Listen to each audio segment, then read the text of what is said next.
Oke, assalamualaikum warahmatullahi wabarakatuh. Kembali lagi dengan saya, Ihsan, mahasiswa STKIP Aisyah Riau. Kali ini saya akan menjelaskan tentang ekonomi pendidikan dengan tema kebutuhan akan sumber daya manusia dengan subjudulnya penawaran dan permintaan tenaga terdidik serta karakteristik tenaga terdidik. Sebelum kita mengetahui tentang kebutuhan akan sumber daya manusia, terlebih dahulu kita mengetahui sumber daya manusia itu apakah dia, di mana sumber daya manusia merupakan salah satu faktor dalam penggerak suatu perusahaan, di mana faktor-faktor tersebut terdiri dari sumber daya manusia, sumber daya alam, teknologi maupun modal. Di mana sumber daya manusia tersebut adalah sebagai manusia yang menggerakkan suatu perusahaan tersebut. Salah satunya dari sumber daya manusia itu adalah tenaga kerja, di mana tenaga kerja ini memiliki banyak jenisnya. Yang pertama adalah tenaga kerja terdidik. Tenaga kerja terdidik adalah tenaga kerja yang memiliki suatu keahlian atau kemahiran dalam bidang tertentu dengan cara mereka bersekolah atau menuntut ilmu, baik itu pendidikan formal maupun non formal, seperti contohnya pengacara, dokter, maupun guru, dan lain-lainnya. Selanjutnya, tenaga kerja terlatih.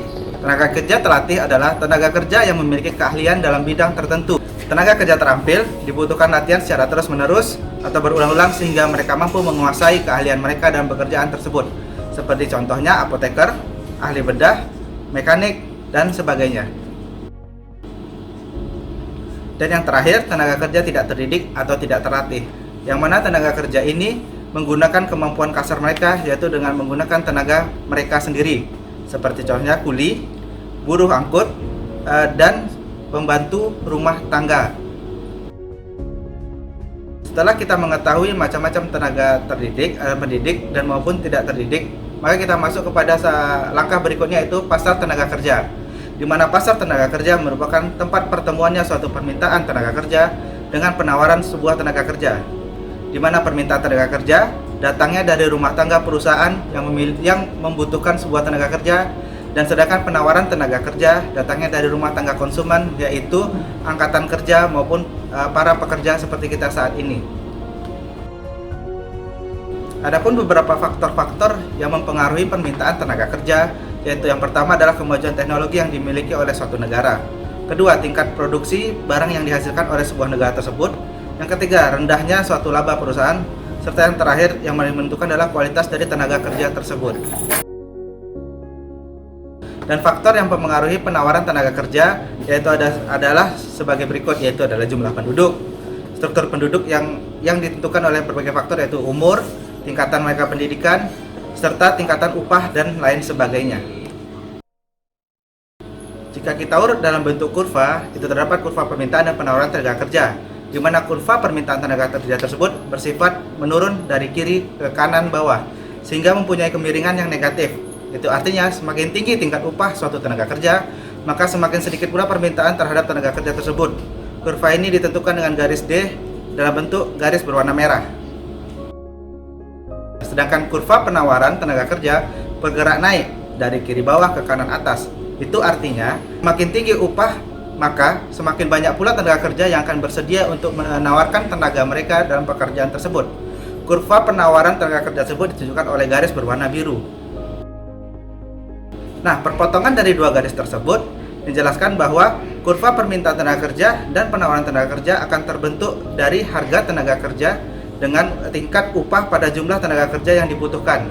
Pada tersebut ditentukan pada titik E.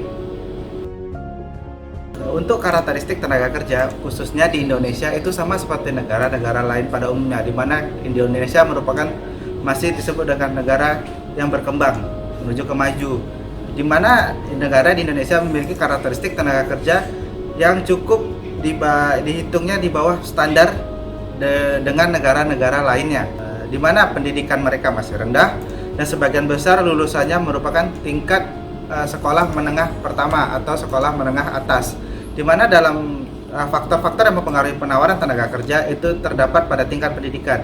Semakin tinggi tingkat pendidikan mereka, maka penawaran akan pekerjaan itu semakin besar peluangnya. Yang kedua yaitu angka pengangguran yang cukup besar, di mana angka pengangguran ini dipengaruhi juga dari faktor yang pertama tadi, yang merupakan tingkat pendidikan mereka yang menyebabkan permintaan tenaga kerja itu tidak sesuai dengan penawaran yang mereka tawarkan dalam tenaga kerja, di mana pendidikan yang dibutuhkan misalnya tamatan kuliah S1, sementara mereka memiliki pendidikan setara dengan SMA, maka kebutuhan akan itu tidak mencukupi sehingga mereka menjadi pengangguran. Yang ketiga, etos kerja dan kompetisi yang masih rendah, serta yang terakhir, budaya Indonesia yang masih bekerja agraris yang mana bergantung pada alam, sehingga prosesnya dengan menggunakan manual dan sebagainya. Di sini dapat dijelaskan bahwa karakteristik tenaga kerja di Indonesia itu sangat rendah, di mana mereka tidak mampu memenuhi faktor-faktor permintaan tenaga kerja dari faktor yang mereka miliki saat ini, seperti dari tadi dalam penawaran mereka, yaitu pendidikan dan kemampuannya, etos kerja dan lain-lainnya, sehingga kriteria ini menjelaskan bahwa kemampuan Indonesia dalam untuk berkembang dalam bidang ekonomi pendidikan ini sangat rendah.